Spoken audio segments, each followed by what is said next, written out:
Obrigado, João. De nada, chefe. Vou deixar você à vontade. Por Perfeito. favor, conte a sua história, suas vivências. Tá bom essa distância aqui, né? Tá incomodando não, né?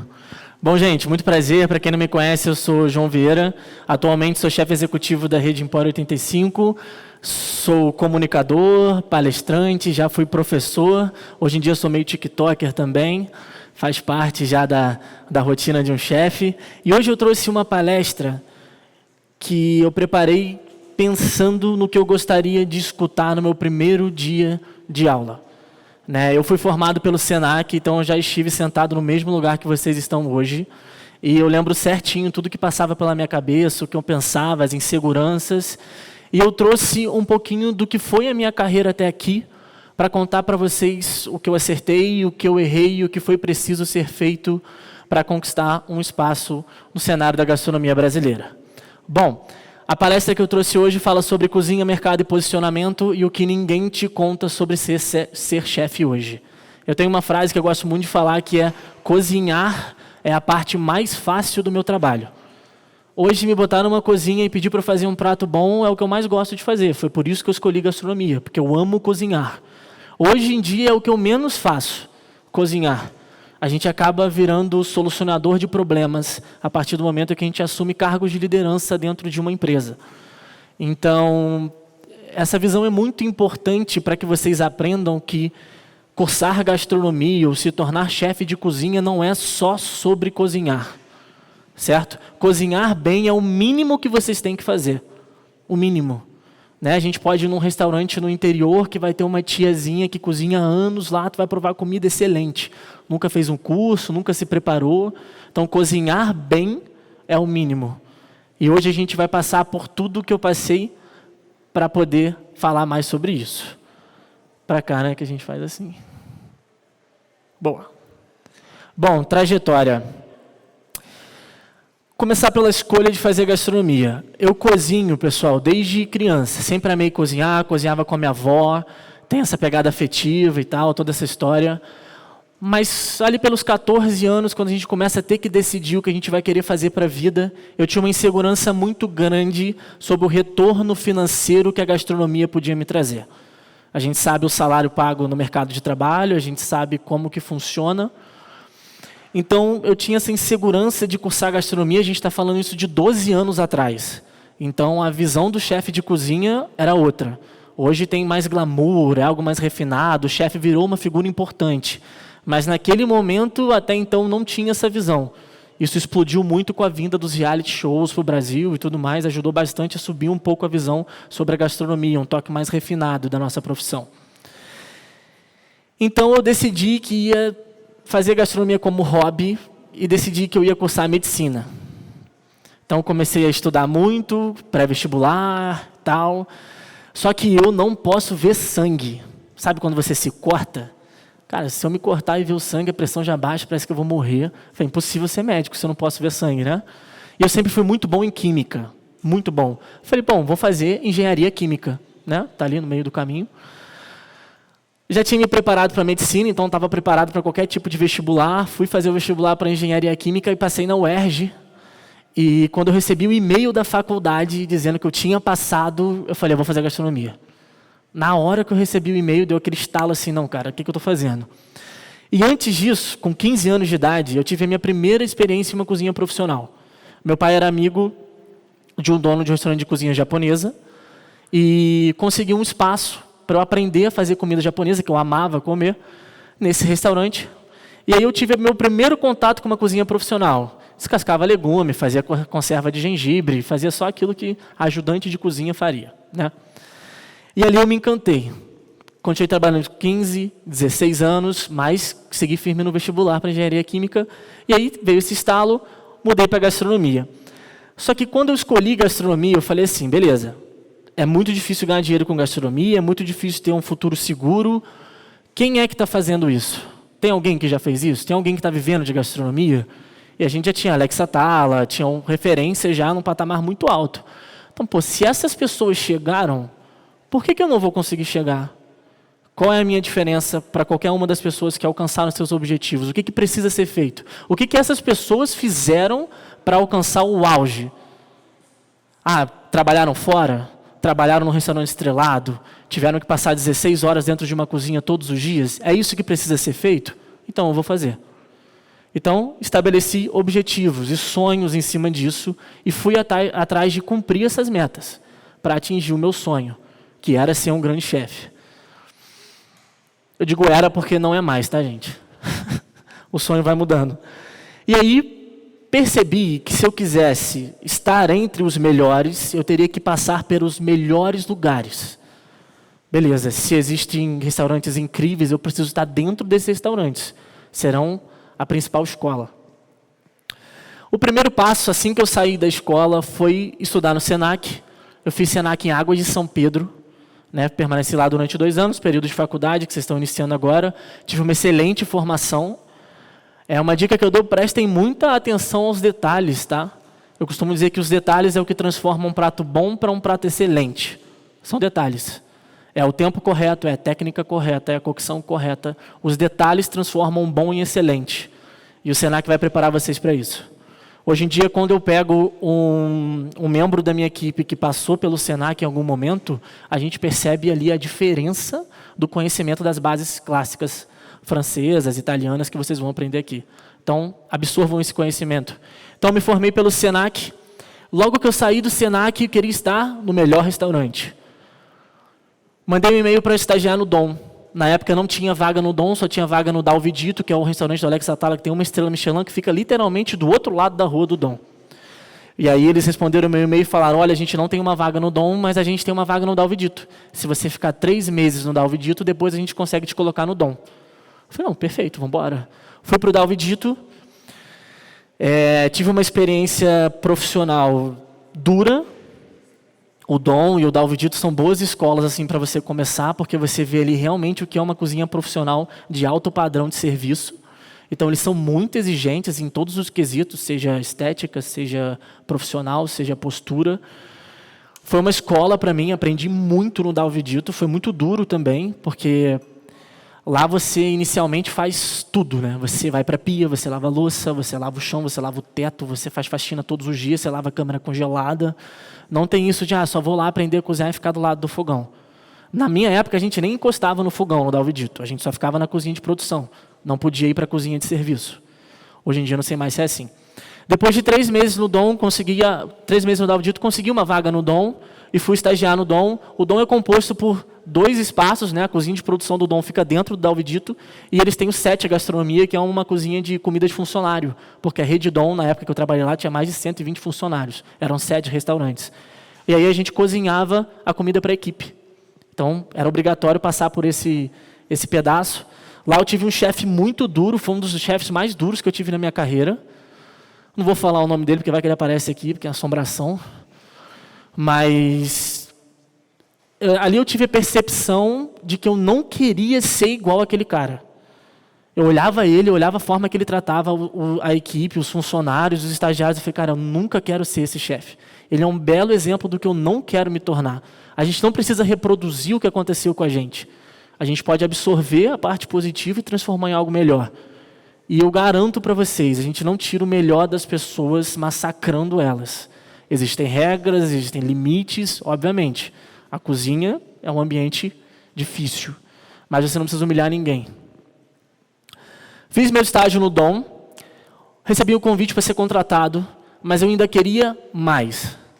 Beleza, o Dom tem 2 estrelas, agora eu quero um restaurante com 3 estrelas. Se eu quero ser o melhor, eu preciso estar entre os melhores. Eu ficava repetindo isso durante essa fase.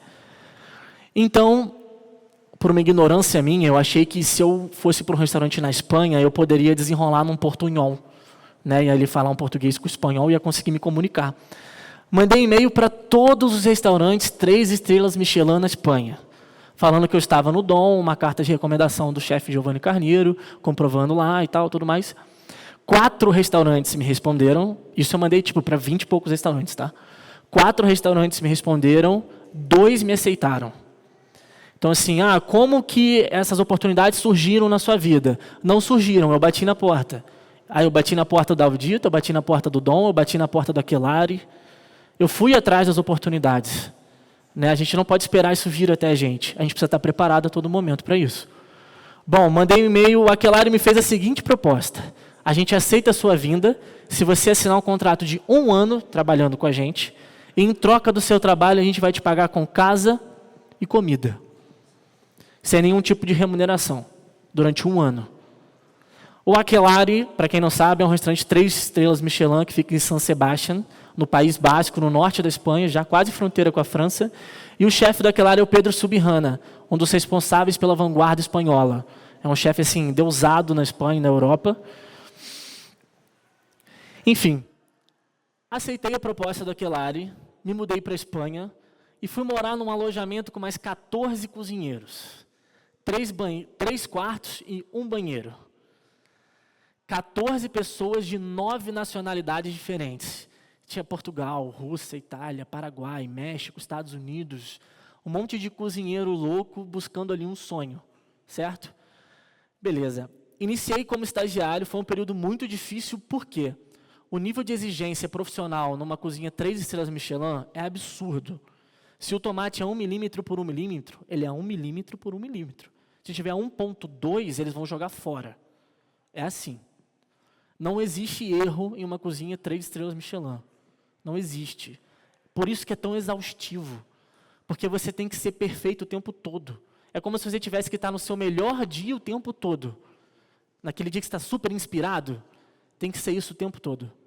Então, isso desgasta um pouco e você começa a trabalhar em alta performance, que é o que vai te destruindo aos poucos. E quando eu cheguei lá, eu não falava espanhol para ajudar. Então, além de ser difícil o que tinha que fazer, eu ainda não entendia o que tinha que fazer direito. Então, eu fazia tudo errado e era um caos assim. Os chefes de praça me odiavam. Era uma cozinha com 50 cozinheiros. 20 eram estagiários e 30 era equipe. É um restaurante de 3 estrelas Michelin dentro de um hotel 5 estrelas Le Chateau. Então, é uma estrutura assim, absurda. O primeiro dia que eu cheguei lá, tinham vários carros, protótipos de corrida da McLaren no estacionamento. Era o evento de lançamento da McLaren. Tipo, os eventos que aconteciam lá eram coisas absurdas. E aí, tudo que eu fazia errado. Porque eu não entendia o que era para ser feito. Eles falavam rápido, ainda eram grossos, então, beleza, vou fazer aqui o que eu acho que é. Estava errado, brigavam comigo. Até que teve uma chefe, bendita Sara, que ela entendeu o que eu não entendia. E aí ela fazia e eu imitava. Então ela pegava, olhava para mim, fazia assim, eu fazia assim, eu imitava. E eu fui aprendendo assim. Eu ia imitando o que ela ia passando para mim, e aí eu conseguia reproduzir ali as funções que eram determinadas naquele momento. Até que depois de 3 meses eu comecei a falar espanhol, assim, na garra, porque, gente, literalmente não dá para entender nada que eles falam. Nada, nenhuma palavra. Tipo, é muito diferente do que a gente assiste ou alguma coisa, quando eles falam lá. E eles têm um acento muito forte no norte. Fiquei 1 ano como estagiário, trabalhando 16 horas por dia, 6 vezes na semana. Lá na Espanha, os restaurantes estrelados, você não tem turno do almoço e do jantar. A mesma equipe que faz o almoço faz a janta. Então você trabalha 16 horas de relógio mesmo. Você vai, chega, faz o turno do almoço, tem 2 horas de descanso, faz o turno do jantar inteiro. Então a gente dormia de 5 a 6 horas por dia. E numa pauleira de trabalho assim absurda. Fiquei 1 ano trabalhando naquela área como estagiário e voltei ao Brasil, porque no inverno, no norte da Espanha, congela tudo. Então o restaurante ele fecha completamente. Ele fica 2 meses fechado e dá férias coletiva para a equipe. Voltei ao Brasil no verão, já estava 1 ano sem ver minha família, sem ver meus amigos, 1 ano sendo chicoteado lá aquele ambiente super pesado. E aí quando cheguei no Brasil, a alegria, né, de estar com quem a gente ama, e que era uma energia completamente diferente da que eu estava vivendo. Perfeito. Fiquei 2 meses aqui, voltei para a Espanha. Quando eu voltei, eu fui contratado como cozinheiro. Fui contratado como cozinheiro e ganhava 1.400 euros por mês. Estava milionário. Eu estava 1 ano trabalhando sem ganhar R$1. Depois você passa a ganhar 1.400 euros, estava rico. Estava me achando assim, rico. Gente, isso eu tinha 21 anos de idade, tá? Estava, tipo assim, muito novo ainda. Não tinha uma maturidade, talvez, que fosse necessária no momento.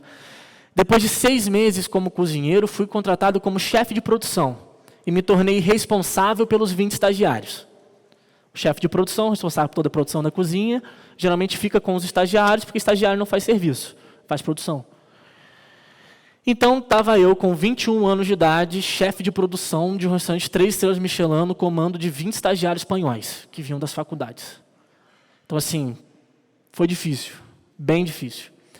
E quando eles me fizeram um convite para ser chefe de produção, eles pagaram para mim uma pós-graduação no Basic Culinary Center, que é uma faculdade de renome na Europa, uma faculdade que desenvolve estudos de gastronomia, pesquisas, é uma faculdade que tem diversos laboratórios. Fiz a minha pós-graduação em direção e organização e armazenamento de cozinha profissional, que era justamente o que eu precisava ter conhecimento pela visão deles para exercer o cargo de chefe de produção. Foi um período muito legal para mim, porque eu não teria dinheiro para pagar o curso. O Basic Culinary Center é uma faculdade 100% particular e é muito cara. Então, foi uma oportunidade que eu tive de absorver conhecimento por meio do meu trabalho. Então, eu fazia o curso de manhã e voltava para trabalhar à noite. E o legal é que, assim, na minha turma, tinham vários jovens que puderam pagar o curso, né, e que não se importavam muito com as aulas, ou não estavam ligando, e aquilo ali, para mim, era o mais incrível, poder assistir aquelas aulas. Aí eu até virei para a professora e falei assim, olha, todas as provas eram discursivas, todas. Eu falei, olha, eu não falo e nem escrevo muito bem espanhol, vou pedir para você não me tirar ponto da gramática. Se você puder só olhar o conteúdo das questões, eu vou estudar e vou conseguir responder, mas a gramática em espanhol eu vou errar, com certeza, em algum momento. E as aulas eram tão complexas que o meu caderno de estudo, que eu tenho guardado até hoje, eu começava as frases em português, traduzindo simultaneamente, aí eu começava a não entender nada e começava a escrever em espanhol o que a professora estava falando, que já não dava mais tempo de traduzir. Então o estudo ficava metade em português, metade em espanhol, e em casa eu me virava para estudar. Finalizei a pós-graduação com nota 9.1, foi a maior nota da turma. E tipo assim, foi uma alegria muito grande pro restaurante isso, ver que eles tinham realmente investido em alguém que estava empenhado. Depois de 6 meses como chefe de produção, eu comecei a adoecer. Já não comia, já não dormia, estava dormindo 4 horas, 5 horas por dia. Estava com uma carga de trabalho muito pesada. Trabalhava 16 horas. Chegava em casa e tinha que fazer todo o cronograma de produção no dia seguinte, de uma cozinha de 3 estrelas. Então, a demanda estava muito forte. E hoje eu vejo, né, com outra cabeça, que eu não tive maturidade profissional de estar num cargo de liderança com aquela idade. Talvez tivesse que esperar um pouco mais de tempo, talvez eu tivesse que ter tido mais experiências na vida, e resolvi recuar. Pedi licença, né, para sair do restaurante, que não foi um fato muito simples de conseguir. Quando eu pedi para ir embora, eu fui até o RH da empresa, que era gigante, virei para a Natália, abençoada Natália também, e falei, olha, eu preciso voltar para o Brasil, eu preciso estar perto da minha família, dos meus amigos, eu preciso dar um tempo daqui. Para vocês terem ideia, pessoal, o Aquelarre é um restaurante de gastronomia molecular, então a gente transformava comida em fumaça, transformava as coisas. Tinha um prato que era purê de batata com carne, era uma folha de bronze o prato. Aí tu comia a folha de bronze, tinha gosto de purê de batata com carne, sabe? Eram umas coisas assim muito doidas. Só que a gente botava muita química na comida. E a um certo momento eu comecei a me questionar se aquilo era gastronomia. Nossa, eu preciso encher um ingrediente tão lindo de química para ele se transformar num prato, eu estou destruindo isso. Talvez não seja isso alta gastronomia, talvez eu não queira mais alta gastronomia. Então foi um tempo que eu comecei a me perguntar e me questionar sobre o futuro que eu queria dentro da cozinha. Então nesse momento eu resolvi voltar ao Brasil. Quando eu pedi para voltar ao Brasil, a Natália olhou na minha cara e falou a seguinte frase: o que você vai fazer no seu país? Vocês não têm nada. Você não vai ser ninguém. Aí eu falei, não, eu quero voltar para o Brasil. Ela falou, se você voltar para o Brasil hoje, eu vou apagar todos os registros que você já trabalhou aqui. E se alguém ligar e perguntar, falar sobre você, eu vou falar que você nunca esteve aqui. E aí ali foi o momento que eu descompensei. Eu falei, cara, não é possível que eu trabalhei 2 anos aqui para não poder usar um papel que eu trabalhei aqui. No Brasil a gente sabe que se a gente não tiver um comprovante que a gente trabalhou, não vale de nada. Subi para a cozinha chorando. Passei na frente do chefe de cozinha, que era outro abençoado também. Só que o chefe de cozinha, já um senhor de 70 anos, Félix, ele amava os estagiários. Ele era uma pessoa difícil, mas ele amava os estagiários. Eu comecei como estagiário. Então, quando eu passei na frente dele, ele percebeu, ele foi até mim. Pô, chefe, o que aconteceu? Não sei o quê. Eu expliquei que a Natália não queria me dar os papéis, que eu não ia poder ir embora, enfim. Ele desceu para a cozinha, ele ficava nervoso, tremia todo vermelho. Voltou e dava para ouvir ele gritando com a Natália, porque o RH era embaixo da cozinha. E ele gritava, ele só falava gritando. E ele voltou e falou assim, João, vou conseguir para você todos os papéis que você trabalhou aqui, todas as recomendações, inclusive uma carta de recomendação assinada por mim e pelo próprio Pedro, para você entrar em qualquer restaurante do mundo. Aí ali, falei, nossa, perfeito. Mas eu preciso que você termine a temporada. Faltavam 3 meses para terminar a temporada. Fiquei mais 3 meses lá, foi assim, empurrando, mas deu tudo certo, voltei com os papéis, com tudo, com a carta de recomendação, enfim. Hoje eu vejo que essa experiência da Espanha foi a experiência que mais me mudou como profissional e como ser humano. Ali eu entendi quais seriam meus próximos passos. Se eu queria uma alta gastronomia, se eu queria transformar comida em fumaça, ou se eu ia respeitar o ingrediente. Se eu ia trabalhar num restaurante de 50 pessoas, ou se eu ia trabalhar num restaurante de 4 pessoas. Foi ali que eu comecei a determinar quais seriam meus próximos passos, aonde eu queria pisar para ir construindo minha carreira. Muita gente tem essa vontade de ter essa experiência profissional num restaurante estrelado ou uma experiência profissional fora do país. Eu digo a minha vivência. Foi o que transformou a minha vida. Foi só flores? Nem um pouco. Na verdade, não foi nem um pouco de flores. Foi muito difícil. Eu vou estar mentindo para vocês e falar, foi ótimo, me diverti muito. Não, foi muito difícil. É muito difícil estar longe de casa, é muito difícil estar longe da família, é muito difícil estar em um país que só por você ser latino-americano ou brasileiro você é visto de outra forma. Principalmente na Espanha, isso é evidente, a diferenciação. Então, assim, qual o tamanho do seu sonho? Você está disposto a passar por isso? Você tem esse sangue? Você tem essa força? Então, mete a cara. Porque isso vai te deixar mais forte.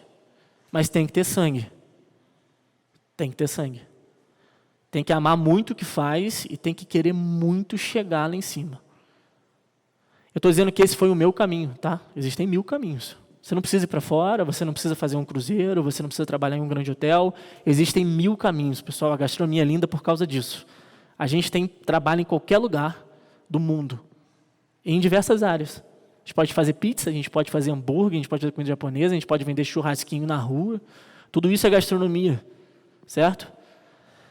Agora a gente vai falar um pouquinho... É para cá. Dos desafios reais da profissão. Eu trouxe esse slide antes dos próximos, vocês vão entender o sentido. Quais são os desafios reais, pessoal, de ser chefe de cozinha hoje? Primeiro, a jornada de trabalho. É uma jornada de trabalho puxada, é uma jornada de trabalho em que você vai trabalhar 100% do tempo em pé e fazendo algo com as mãos, obviamente, certo? Remuneração. Uma dica que eu dou para vocês é nessa primeira etapa pós a faculdade de gastronomia é muito curta, né? São 2 anos, enquanto as faculdades tradicionais 4, 5, 6 anos. Aproveitem esse período pós-faculdade, que vocês estão ainda jovens, para aceitar talvez uma remuneração menor em um restaurante mais top. Trabalhar do lado de grandes chefes para absorver conhecimento. Essa fase pós-faculdade é a fase para absorver conhecimento. Não é a fase, talvez, já quero abrir meu próprio negócio. Calma, calma. Passa por grandes restaurantes, absorve o conhecimento de grandes chefes, que depois você vai ter uma bagagem muito maior para construir a sua própria carreira. Essa fase inicial, isso é excelente. Saúde mental. Esse é um dos temas mais trabalhados hoje nas palestras por chefes de cozinha sobre a saúde mental dentro de uma cozinha.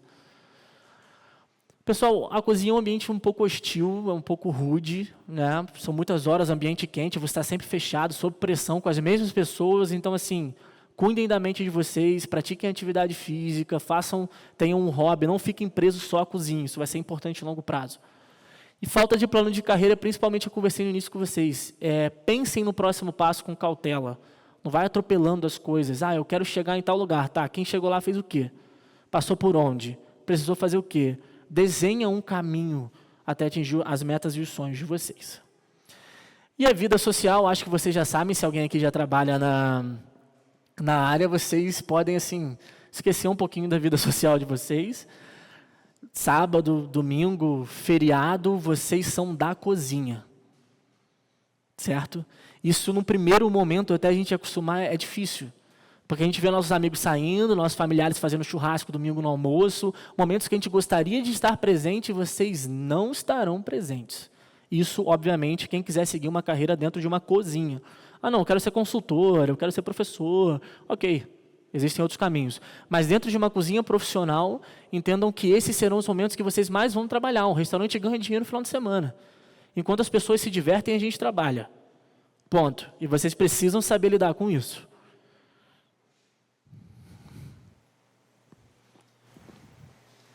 Trouxe um pouquinho para vocês sobre a minha carreira. No ano de 2022, eu tinha regressado ao Brasil fazia 1 ano. Eu estava em uma conversa de bar com um amigo meu, que é chefe de cozinha também. E ele falou, João, por que você não faz umas competições que rolam aqui no Brasil de gastronomia?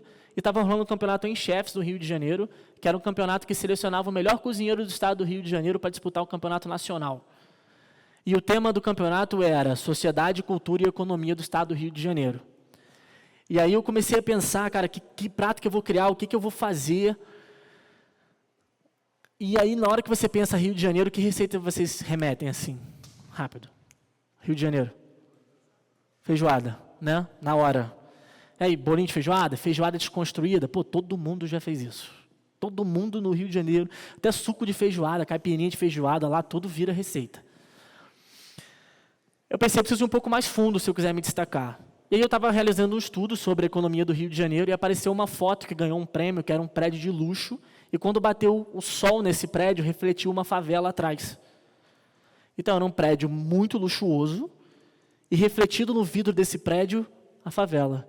Eu falei, gente, nada representa mais o Rio de Janeiro do que a desigualdade social. O Rio de Janeiro está passando por São Conrado, que é um dos bairros mais caros da cidade, e a comunidade em cima. O Rio de Janeiro é o puro exemplo da desigualdade social no Brasil. Eu falei, eu preciso levar isso para dentro da cozinha. Eu visualizo gastronomia como arte, certo? E a arte já veio muitas vezes para criticar o meio em que a gente vive, certo? Na ditadura, a música já serviu como crítica. Então, por que eu não posso usar a minha arte e a gastronomia para fazer uma crítica social? Então, o prato se tornou uma crítica social. Na primeira parte desse prato, elementos que geralmente são descartados pela população, pele, sementes, raízes. E a segunda parte do prato, ingredientes de difícil acesso, lagostim, camarão vegê. Então, se observava no prato e nos ingredientes uma desigualdade social. Esse prato foi vencedor do Enchef de 2022 e me garantiu a vaga no Oscar da Gastronomia Brasileira no Amapá. O Oscar da Gastronomia Brasileira acontecia uma vez por ano, cada vez em um estado do Brasil, para difundir a cultura brasileira. Nesse ano foi no Amapá. Fui até o Oscar da Gastronomia Brasileira e lá fui vencedor do Oscar com esse prato de desigualdade social. Ganhei o título de embaixador da gastronomia do estado do Rio de Janeiro. E ali de 2022 para 2025, se vocês perceberem, tem 3 anos ali, né, até a próxima competição. Aqui, pessoal, em 2022, não tinha Instagram, eu não tinha videozinho, não tinha receita, não tinha cozinhar com técnica, não tinha nada disso. Tinha um jovem que tinha sido formado, trabalhado fora e queria construir carreira. Então, até esse momento, não existia o digital na minha vida, não existia Instagram. Ali era carreira sólida, de trabalho duro. Em 2025, fui participar do campeonato de novo, a convite da Abrachefs. A Abrachefs é a Associação Brasileira de Chefes de Cozinha. Esse campeonato acontece em todos os estados do Brasil para selecionar o seu melhor cozinheiro para disputar um campeonato nacional. Então, fui participar do Abrachefs Rio de Janeiro. O tema era Biomas do Brasil. Trouxe de novo a pegada de gastronomia como crítica social. E esse campeonato ele foi não lembro se foi em junho, mas era uma época das queimadas, e as queimadas estavam destruindo os biomas. Eu falei, cara, eu preciso trazer essa crítica social e dar voz a esse problema. Então, o prato, o início dele era uma salada muito verde, muito fresca e muito ácida. Tinha pickles, tinha peixe curado, tinham ervas ali com suco de maçã. Então, no visual, você via uma mata e na boca você sentia frescor e acidez, que remetiam a uma floresta. A segunda parte do prato estava completamente tapada por um papel de mágico, um papel branco, que quando você bota fogo, ele desaparece sem deixar cinza. Então, chegava na mesa do jurado, esse prato, ele só via uma salada ácida e um papel, e do lado, um isqueiro, representando que a queimada, na grande parte das vezes, é cometida por ato criminoso. Então, o jurado ali, ele ia colocar fogo naquela queimada. Então, o jurado colocava fogo naquele papel, esse papel desaparecia completamente e mostrava uma segunda parte do prato toda preta, como se fossem as consequências da queimada. Essa parte a gente tinha um purê de camarão com tinta de lula e um robalo empanado em carvão ativado. E ali eu trabalhei sabores como picante e defumado, que também remetiam a fogo. Então a gente começava numa floresta ácida e fresca e terminava num prato todo preto, defumado e picante, mostrando ali o poder do fogo de destruição. Esse prato foi vencedor do Abrachefs de 2025, me garantiu a vaga no Abrachefs Nacional, que foi em Fortaleza, no ano passado. Em Fortaleza, a gente teve como tema Regionalismos do Brasil. Foi tipo uma prova do Masterchef, que era uma caixa surpresa, todos os finalistas de cada estado, e a gente sabia os ingredientes na hora. E aí a gente abria uma caixa e tinha que cozinhar com aquilo, tinha 1 hora para cozinhar. E aí a banca de jurados eram jornalistas e diretores de faculdades de Fortaleza, de gastronomia. Fui vencedor do Abrachefs Nacional, ganhei o melhor prato com um prato que foi uma redução de romã com filé de cordeiro, um purê de mandioquinha com queijo coalho e uma salada de algumas ervas. Era alguma coisa assim, eu não lembro muito bem agora. E aí, em 2025, já começou o Instagram, né? Eu encontrei um amigo meu e ele falou assim, cara, eu contei essas histórias que eu estou contando para vocês, e ele virou para mim e falou assim, cara, por que você não fala isso na internet? Porque ninguém te conhece, ninguém conhece a sua história. Se você não for contar a sua história, ninguém vai saber quem você é. Olha o tanto de coisa que você já conquistou, olha por onde você passou e ninguém te conhece. E aí foi quando veio esse estalo de eu começar a investir no digital. Cara, preciso começar a contar a minha história. Preciso começar a fazer com que as pessoas me escutem. E foi aí que eu comecei a investir no digital. Em 2025, no finalzinho do ano passado, eu recebi um convite do presidente da Associação de Churrasqueiros do Brasil, da Seleção Brasileira de Churrasco. Eu nem sabia que existia uma Seleção Brasileira de Churrasco, para ser sincero. E aí me convidaram para participar do Mundial de Churrasco no Chile. O Brasil nunca tinha ficado numa posição melhor do que 7º. Nunca, na história. E a gente compete há 20 anos. Isso é a maior competição de churrasco do mundo. E o que o presidente da Seleção Brasileira teve de toque que foi excelente, assim? Ele parou de chamar só churrasqueiros para competir e começou a chamar chefes de cozinha. Então ele montou uma Seleção Brasileira de Churrasco que tinha churrasqueiros, mas que também tinha um chefe de cozinha. Então a gente trouxe uma pegada de churrasco totalmente diferente, moderna, como se fosse um restaurante estrelado. Uma apresentação, um contraste de sabores, enfim. Então ali mudou tudo. E aí, no final de 2025, acho que foi em novembro, né? Em novembro de 2025 a gente foi para esse campeonato e vencemos. Foi a primeira vez que o Brasil conquistou o primeiro lugar geral. Foi uma vitória assim, incrível para o Brasil. A gente teve lugar de voz pela primeira vez na associação. A gente era visto como, são os brasileiros. E agora já está sendo cogitado que o Mundial seja feito no Brasil daqui a 2 anos. Então essa vitória trouxe força ao nosso churrasco. Foi algo muito legal. Fiquei muito feliz de fazer parte disso. Foi uma experiência incrível. E muito doida também, porque churrasqueiro é tudo maluco, vocês vão ver. Tipo, eu era um cara que trabalhava de finanças de uma empresa grande, largou tudo e começou a fazer churrasco. Tipo, a maioria dos caras são assim, eles são muito doidos. Eles bebem muito. Bom, aqui está as fotos para ilustrar um pouco o que eu estou falando, né, para não parecer doideira também. Aqui a primeira foto foi do Oscar. O Oscar da gastronomia brasileira é literalmente o boneco do Oscar, só que eles botam um chapeuzinho de chefe. Ali no meio foi o campeonato em Fortaleza e no final foi o churrasco. Essas tábuas significam os prêmios que a gente ganhou. A gente venceu em 4 categorias. E além da geral, que é a medalha e o troféu que está na mão lá. Mercado de trabalho. Bom, pessoal, aqui talvez seja um dos pontos mais importantes para conversar com vocês hoje, que é em relação a onde vocês podem trabalhar. E assim, são infinitas as possibilidades do que vocês podem fazer. O lindo da gastronomia é isso. Restaurante, hotel, eventos, consultorias, publicidade. E essa frase aqui, e se o próximo passo não for na cozinha? Eu fui na palestra do Felipe Bronze uma vez, e ele terminou a palestra dele com essa frase. E se o próximo passo do chefe de cozinha não for dentro de uma cozinha? Aí na hora me instalou, cara, ele está falando digital. Ele está falando da internet, ele está falando da mídia. 1 ano depois, eu fiquei esse ano inteiro depois dessa palestra investindo no digital. 1 ano depois eu fui convidado pela equipe do Felipe Bronze para ir no lançamento do programa dele da GNT, aquele Pegando Fogo. Foi num hotel de luxo aqui em São Paulo e me convidaram para participar do evento, né, como convidado. E eu fui até o Felipe Bronze e falei, cara, uma frase sua mudou a minha vida. Foi onde eu instalei que eu queria investir no digital. Ele virou para mim e falou assim, João, hoje eu não vejo um restaurante de alta gastronomia tendo sucesso se não for aliado a uma imagem de um chefe na mídia. Vou repetir. Um restaurante de alta gastronomia, de cozinha fina, eu não vejo tendo sucesso sem uma imagem de um grande chefe na mídia. Vou dar um exemplo. Por que as pessoas vão no restaurante Presidente do Jacan? Pela comida ou pelo Jacan? Por que eles vão no restaurante da Heaven? Pela Heaven. Fogaça. São excelentes profissionais, tá, gente?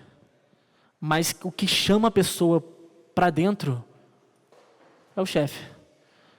Então, construir uma imagem sólida, construir uma imagem na mídia, construir uma imagem no digital é de extrema relevância para o sucesso do físico, que é o que a gente vai ver agora. Posicionamento de marca. Pessoal, isso aqui foi um principal estalo assim, de mudança para dar certo no digital para mim. Primeira coisa que eu aprendi, conhecimento. Quanto mais você sabe, mais caro você custa. Pegaram? Quanto mais você sabe, mais caro você custa. Por quê? Se você só sabe cozinhar, você é cozinheiro.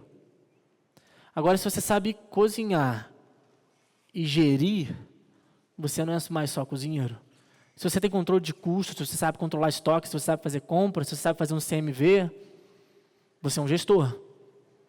E cozinhar dentro de um restaurante, volto a dizer, é o mais fácil. Gerir uma empresa restaurante é o mais difícil. Porque as pessoas acham que restaurante é igual cozinhar em casa, e vocês precisam ter a visão que o restaurante é uma fábrica. É uma fábrica. Uma fábrica de cosmético que vai fazer shampoo, não tem uma receita de shampoo? O shampoo não tem que sair sempre igual. Gente, uma cozinha é idêntico. A cozinha, o prato tem que sair sempre igual. Não tem essa, vou botar mais um pouquinho aqui, não, vou dar um jeitinho. Não. Se é 10 gramas de sal, são 10 gramas de sal, acabou. Não tem essa. Porque senão o cliente vai comer com gosto diferente, porque senão você está atrapalhando o custo da operação. Uma cozinha é uma fábrica. Se você quer ter sucesso numa operação, você tem que controlar custo. Você tem que saber gerir. E para você gerir, você tem que ter controle. Em relação à comunicação, desafio, imagem, postura e comportamento, é como vocês vão se portar em relação a tudo que acontece. Como vocês vão se vestir, como vocês vão tratar as pessoas que trabalham contigo, como que vocês vão tratar o cliente, como que vocês se posicionam no salão do restaurante. Tudo isso influencia na imagem de vocês, certo? Acho que a galera já até subiu pro prato, né? Vocês vão comer hoje ainda, tá? Vocês estão me ouvindo falar um monte, mas no final vocês vão ser recompensados. Essa aqui para mim, esse para mim é o principal slide de hoje, tá? Principal slide de hoje. A nova gastronomia, técnica, mercado e o poder do digital. Pessoal, vou dar um exemplo assim que todo mundo conhece, que é o mais fácil de entender. Morango do Amor. Explodiu. Salvou a vida de diversas confeitarias que estavam beirando a falência. Por que que explodiu? Porque você abria a rede social e tinha alguém comendo. E aí você queria comer também. Está todo mundo comendo, por que eu não vou comer? É o poder da influência. É o poder de criar tendências. E a gente está num mercado tão competitivo, a gastronomia é um mercado tão competitivo, que você precisa criar novas tendências. Ou se adaptar a elas. Então, quando a gente fala do digital, é o poder de comunicar. Uma relação que eu adoro é a seguinte. Eu faço vídeo ensinando receita. Vocês já devem ter visto, alguns de vocês devem ter visto. São inúmeras as pessoas que vão ao restaurante porque assistem o meu vídeo. Ou seja, o meu poder de influência no digital traz presença no físico. Então, eu aparecer no digital, eu mostrar a minha cozinha, eu mostrar como eu limpo a minha carne, eu mostrar como eu preparo o meu molho, faz você querer ir lá no meu restaurante provar. Então, aqui a gente está falando de como o digital ataca o cliente que vai até o físico. Você nem é um cliente meu. Você nem sabe onde fica meu restaurante. Mas você vê meu vídeo e você, caraca, eu quero comer essa parada aí. Sempre que eu posto uma costela desfiando, caraca, quero comer essa costela. Onde eu como essa costela? Então, dentro do digital, eu comuniquei, eu ofereci, eu criei dentro de você o desejo. Eu quero esse produto. Então, olha a importância. O digital ele é uma propaganda, ele é uma vitrine do seu trabalho, do seu produto, do seu negócio. E a partir do momento que você entende isso, você investe no digital. Esse é o poder do digital. Não é só fazer vídeo, não é fazer dancinha, não. É trazer visibilidade, é pegar a atenção de vocês e falar aqui, que tal vocês provarem isso daqui? Parece legal, não parece? Vem provar. Esse é o poder do digital. É o digital que vai trazer força para os restaurantes, para encher a casa de vocês, e é o que tem acontecido na minha rotina. As pessoas vão até o restaurante, elas sentam na mesa e falam assim, pô, posso tirar uma foto com o chefe? Pô, se você sentou na mesa, tu vai comer. Que seja pela foto, tu não vai comer? Tu vai comer. Então, beleza, eu tenho um cliente ali. E depois que você comer, já era. Já era. Eu brinco lá no restaurante seguinte, se você entrou pela porta do restaurante, eu já te ganhei. O difícil é fazer as pessoas entrarem. Depois que entrou, está dominado, porque cozinhar não é a parte mais fácil. Então, se você sentou, você vai comer bem. E você vai ser muito bem atendido, porque a equipe está muito bem treinada. Mas a parte mais difícil é chamar a galera. Às vezes você tem um produto ótimo. Nossa, meu brownie é incrível. Ninguém faz um brownie igual ao meu, mas você não vende. Porque a parte mais difícil não é fazer, gente. É vender. Dentro do marketing a gente chama isso de promoção, né? Promoção é como o produto vai chegar até o cliente. E essa é a parte mais difícil do caminho, gente. Então, a solução que funciona para mim, que eu enxergo hoje, os próximos passos dos restaurantes, é o digital. O digital é o maior marketing do seu restaurante. Pô, você tem uma hamburgueria, você cortar ali um hambúrguer, abrir, a carne está mal passada dentro com queijo derretendo. Pô, já me deu vontade de comer. Então, são esses gatilhos que vão transformar o movimento do seu restaurante. Então, hoje eu vejo que essa relação, ela é essencial para o negócio dar certo. Aqui em relação, justamente o que a gente falou, eu trouxe só 2 quadrinhos para ilustrar sobre o engajamento direto e indireto. O engajamento direto é a propaganda do produto, que é eu chegar na receita ali e fazer um molho. Eu estou fazendo o molho, o vídeo é sobre o molho, certo? Esse é o produto, o molho. Você está vendo o molho. Mas qual que é o engajamento indireto? Pô, eu quero ir lá provar o molho. Eu quero ir lá no restaurante conhecer. Então é a propaganda do serviço, não é mais o produto. Então, na verdade, não é só o que você está vendo no vídeo que eu quero te mostrar. Aí que está a inteligência do negócio. Eu estou ali te provando que você não sabe fazer um molho, no final ainda faço uma dancinha e no final você senta no meu restaurante e come. Então, essa é a jogada. Entendeu? A gente cria ali um ambiente de distração, um ambiente de conhecimento, para no final você sentar no restaurante e comer. Então, é muito mais do que um vídeo. É muito mais do que viralizar, é muito mais do que ser influencer. É transformar isso tudo em vendas. Esse é o segredo do negócio. E é o que tem mudado o movimento do restaurante, é o que tem mudado a visibilidade da minha carreira, é o que tem mudado tudo. Mas volto a dizer, algo que pode ter gerado alguma confusão. Se eu faço um vídeo aqui, do nada eu tropeço, caio, esse vídeo bate 1 milhão. Viralizou, não viralizou? Mas tem algum embasamento nisso? Nenhum. E outra coisa, imagina que eu tivesse viralizado fazendo receitas em casa, fui chamado para fazer um grande jantar com um grande chefe, chega lá na hora, não sei cozinhar nada. Adiantou viralizar? Você tem que sustentar. Então, assim, eu comecei falando da minha carreira, dos perrengues, aonde eu passei, para chegar aqui no final e falar sobre a internet. Para vocês entenderem que não é só a internet. Tem que ter base. Tem que estudar, tem que correr atrás, tem que se destacar. A partir desse momento que você tiver autoridade, tiver voz e puder sustentar o que você quer dizer, aí você bota a cara. Pô, deu certo, explodiu. Ah, preciso que você faça um jantar para 500 pessoas. De boa. De boa. Preciso que você faça um jantar, um menu de degustação de 25 etapas sobre cozinha brasileira. De boa. Fácil. Vou ter que cozinhar? É a parte mais fácil do meu trabalho. Entenderam essa relação? Então, assim, a minha dica para vocês é: estabeleçam um ponto que vocês querem chegar, desenhem o caminho até lá e entendam. Não é o que eu quero fazer, é o que eu preciso fazer para chegar lá. Tá?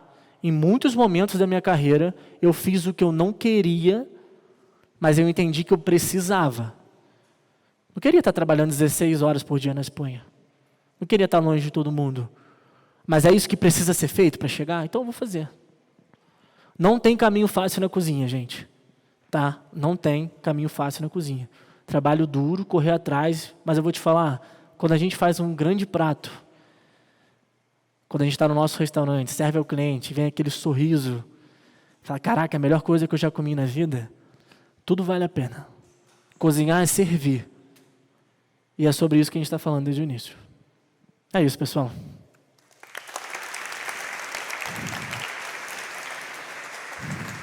Agora eu vou cozinhar. Eu já fiz a parte difícil, agora eu vou fazer o que eu gosto de fazer. Bom, gente, eu preparei para vocês hoje o prato mais vendido no meu restaurante. O nome dele é o prato do chefe. Por quê?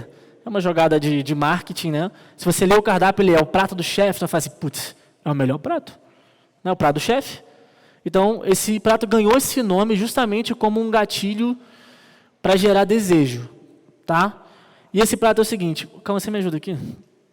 Fiquei com uma dor nesse ombro. Vamos colocar o purê aí, o roti e a costela no forno, tá? Bom, pessoal, esse prato é o puro suco do Brasil, né? Um dos pratos que eu mais gosto no restaurante por causa disso. A gente vai começar com uma musseline de baroa. Essa musseline de baroa, cozinha a baroa, água com sal, sem muito mistério, ela fica bem macia mesmo. Depois disso a gente processa essa baroa com cebola, alho e manteiga. Manteiga, cebola e alho bem puxadinho ali, até caramelizar bem. A gente vai começar a processar isso. O Cauã vai jogar na panela aí pra gente.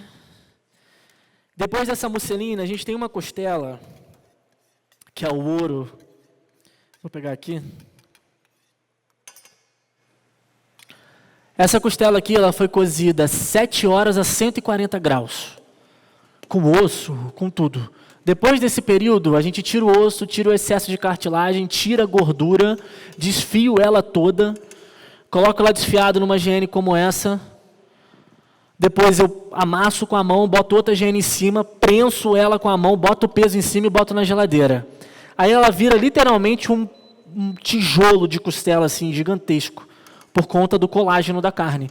Depois que a carne está quente, ela esfria, solta colágeno, gruda. Isso aqui é carne desfiada, e vocês podem ver que está um bloco de carne. Aqui não tem nenhum tipo de espessante, não tem gelatina, não tem agar-agar, não tem proteína animal, cola, nada disso. Isso aqui é o colágeno da própria costela. Depois de 12 horas na geladeira, eu tiro ela daqui, ela está um paralelo desse tamanho, corto ela do tamanho adequado, nesse caso eu cortei desse tamanho. A gente vai reviver ela no forno. Lá no restaurante ela fica dentro de um saquinho a vácuo e a gente revive no sous vide, porque aí mantém bem a suculência dela. Mas no forno não vai ter grande diferença, tá? Vai ser rápido. Show. Pode subir também o roti. Vamos botar essa costelinha no forno.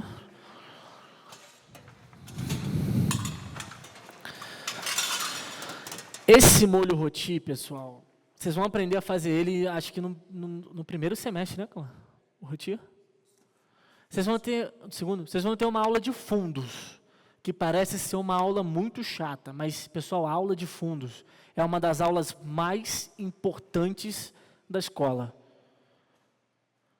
Na cozinha asiática, quem quiser seguir por esse caminho, a base da cozinha são os molhos. É a base deles. Os molhos das curas, do sunomono, o molho do arroz, chari, são as bases. Então, você aprender a fazer bons molhos nascem de bons fundos, que são caldos de água com legumes, carcaça, ossos, enfim. Esse molho roti em francês significa queimado, tostado. No processo de produção de um fundo, você não carameliza os vegetais entram crus na água.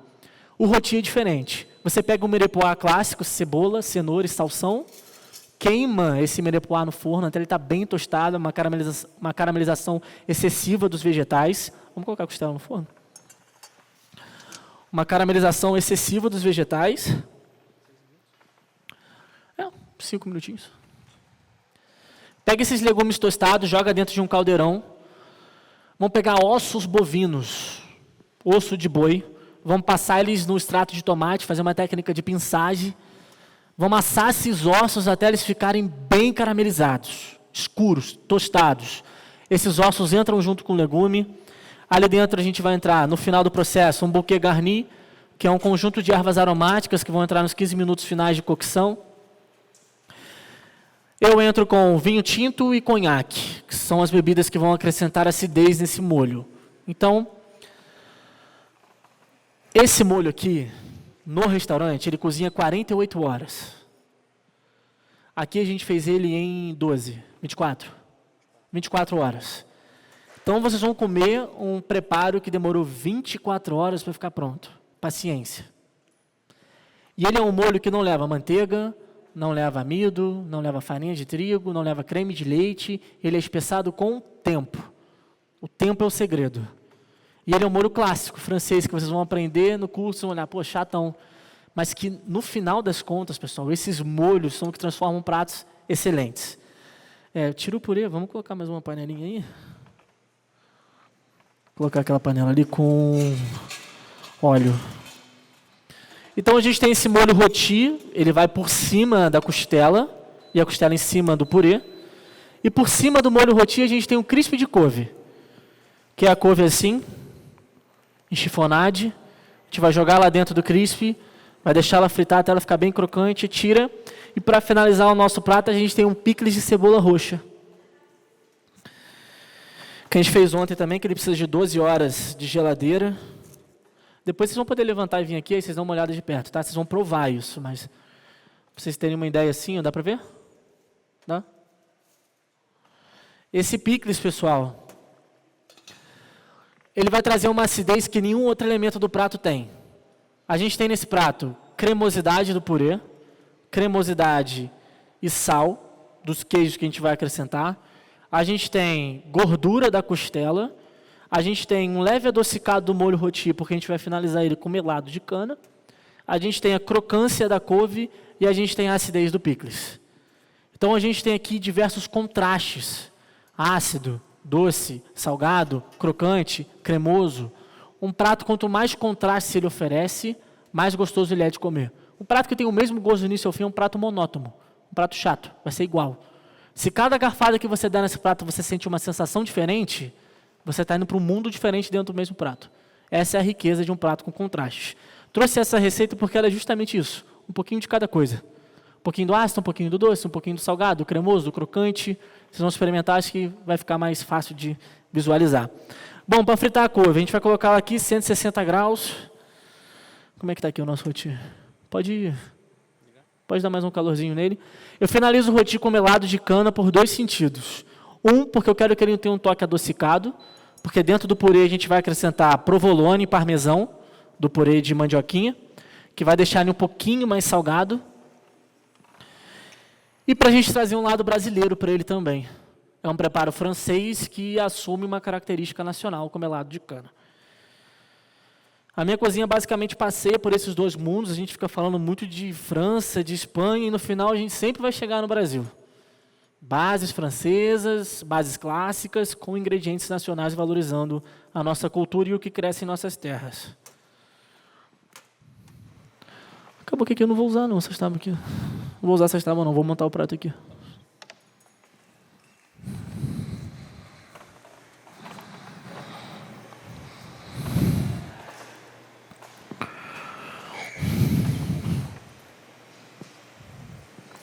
Falei a beça, né? Tô seco.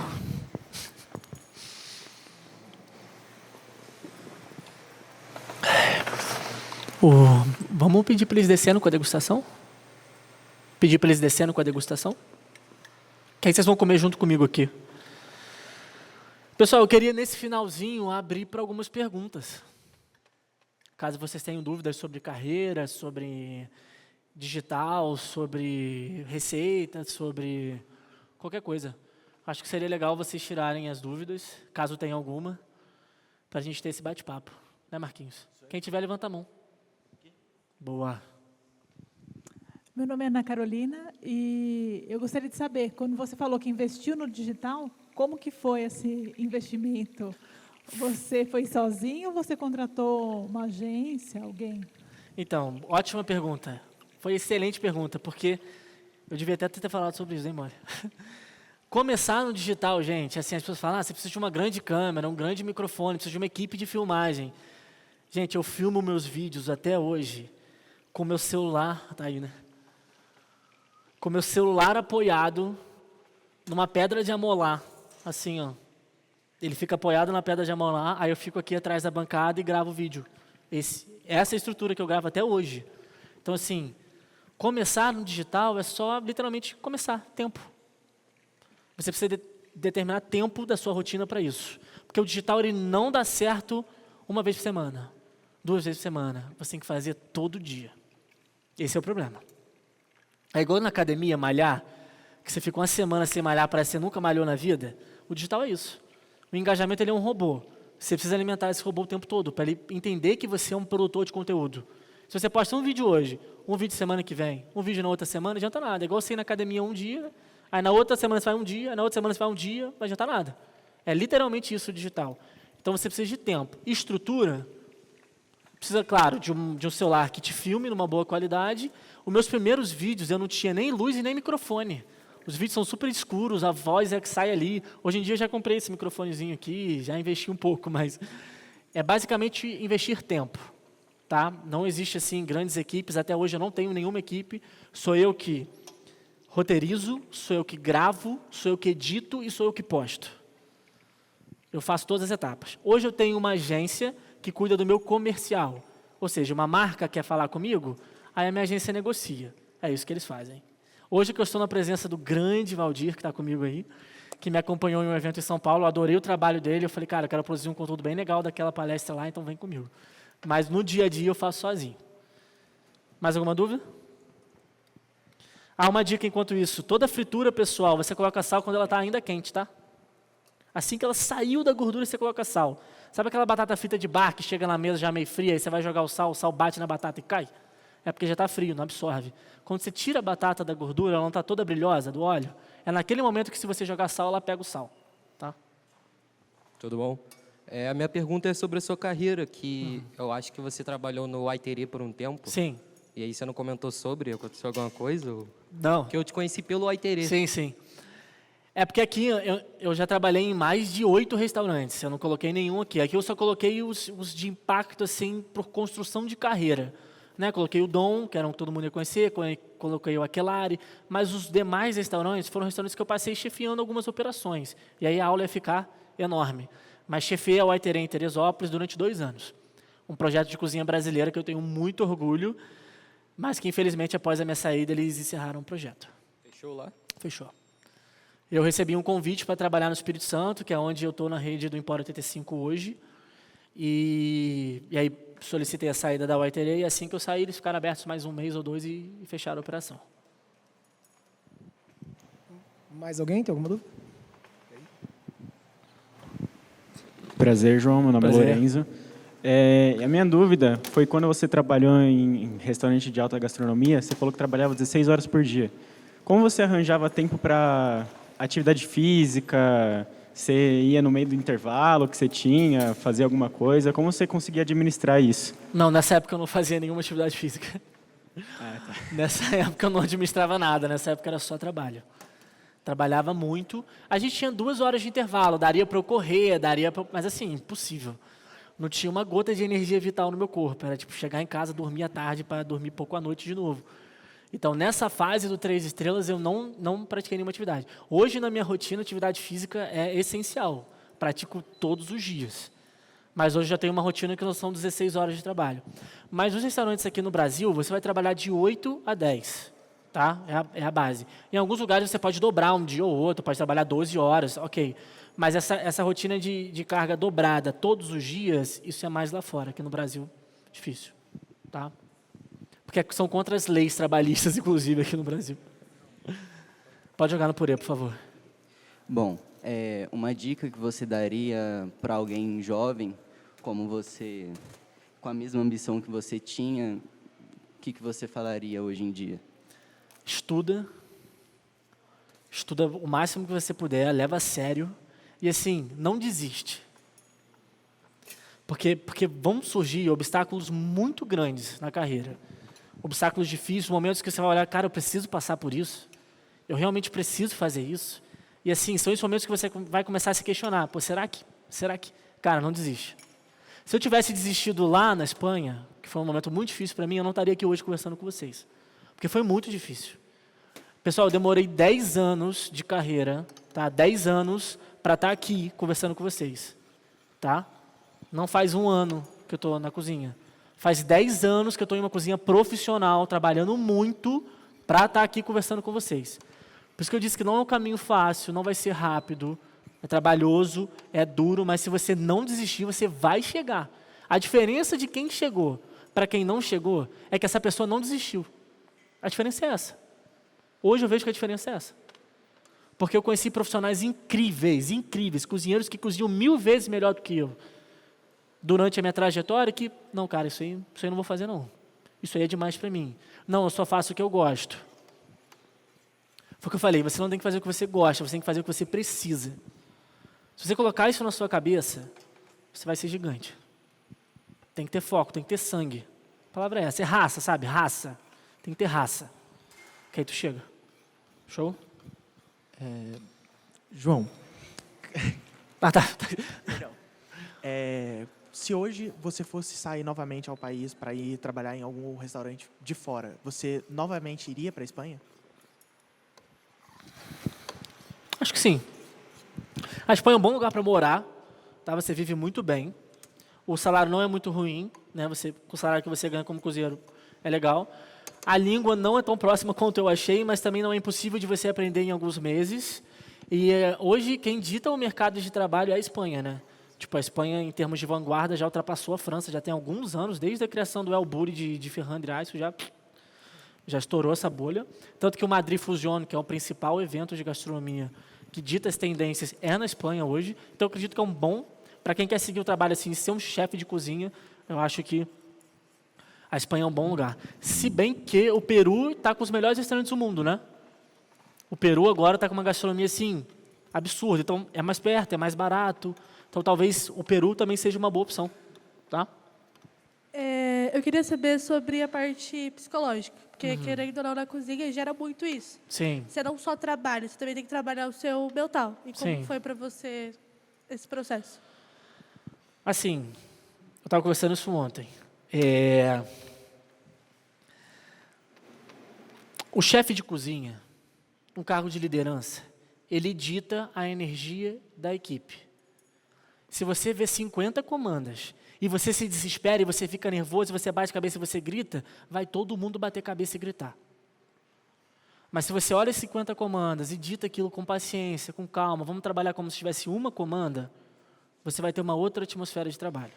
Então, assim, a posição da liderança, como a liderança reage com problemas e com pressão, vai ditar muito como a cozinha toda vai reagir em relação a isso. Então, essa questão do controle emocional dentro de uma cozinha, dentro da pressão, tem muito a ver de como é a equipe. Tem muitos restaurantes que eu passei que era uma energia péssima, caótica, culpa de uma má liderança. E muitas cozinhas que eu passei, que o chefe era um cara super tranquilo, que assim, a gente atendia 150 pessoas uma noite e parecia que a gente tinha atendido 20. É a leveza que você leva ao seu trabalho. Se você já chega nervoso, estressado, não vai dar bom. Sabe? Você tem que chegar com calma. É o que eu sempre brinco na cozinha. Pode vir 1000 pessoas comer. Vai todo mundo comer, gente. A gente vai alimentar todo mundo. Tem que ter paciência. É claro que chega um tempo que o prato vai demorar um pouco mais, pode atrasar um pouco. Paciência. É do jogo. Aqui dentro nós somos seres humanos trabalhando, não é robô. Então, assim, existe um linear ali que você tem que pensar e dirigir a sua equipe para um caminho saudável. Tá? Eu acho que o melhor caminho é esse. Tá? Mais alguém? Alguma pergunta, gente? Não? Tranquilo? Então, vamos montar o prato, então. Vamos fechar? Lá em cima já fechou? Está descendo? Bom, pessoal, empratamento. A gente vai começar com a musseline. Eu acho que eu nunca montei um prato com uma roupa tão chique. Né? Geralmente eu estou igual um pirata. Vamos lá. Esse prato aqui, como é um prato de altura, eu gosto de apresentar. Pode falar? É que ficou alto, né? Acho que pode. Pessoal, não sei se vai atrapalhar quem está atrás, né? Vai atrapalhar, né? Eu faço o seguinte... eu ia virar o prato para cair tudo. Mas eu faço o seguinte, eu desço o prato. Tá? Eu desço o prato montado. Como é um prato, pessoal, que ele é um prato de altura, ele é um prato que tem várias camadas, eu gosto de fazer essa apresentação no centro, tá? Para ser mais impactante. Então aqui eu vou colocar a musseline no centro do prato.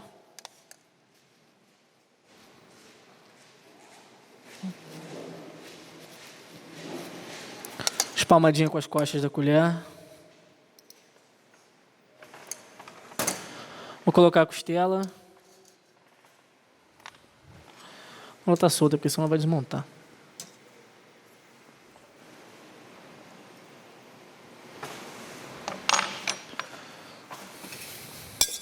Vamos colocar o nosso roti. Olha só. Isso aqui é ouro, gente. Ouro. Demora tanto tempo para fazer que... A panela pode estar vazia. Se ela tiver um resquício de roti, eu não deixo lavar. Eu jogo uma aguinha, solto o fundo e uso. Porque, gente, isso aqui, na boa, 48 horas para fazer. Textura disso, igual um caramelo.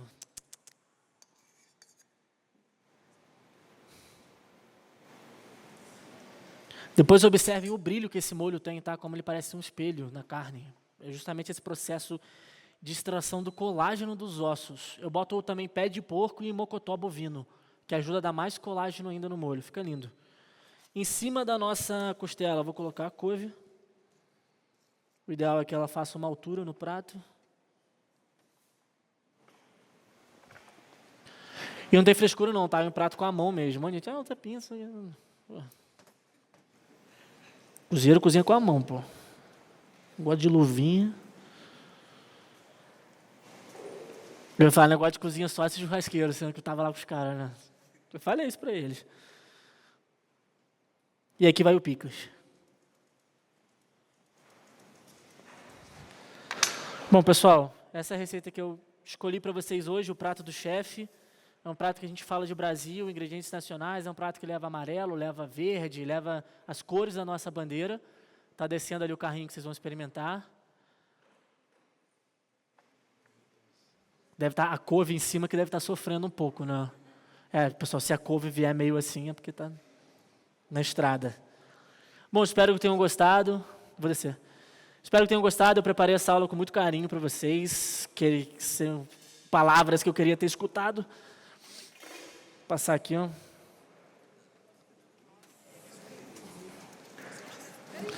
Para tirar foto, eu deixo ali. Vocês tiram foto depois. Vocês tiram foto bonitinha.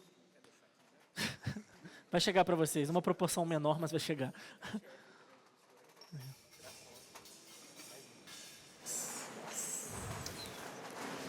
Então, pode fazer aquele molho de roxo. Sim.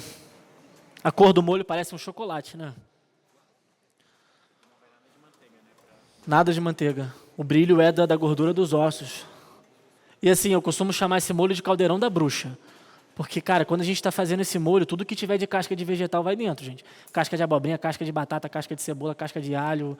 Ah, sobrou um pescoço de galinha do almoço, joga o pescoço de galinha aí dentro. Tipo assim, é um cozido de 1000 coisas. Pode. Pode sim. Pode sim. O legal desse prato é que vocês provem tudo junto, tá? Peguem o purê, a carne, um pouquinho do crisp, botam um pouquinho do picles de cebola e tum.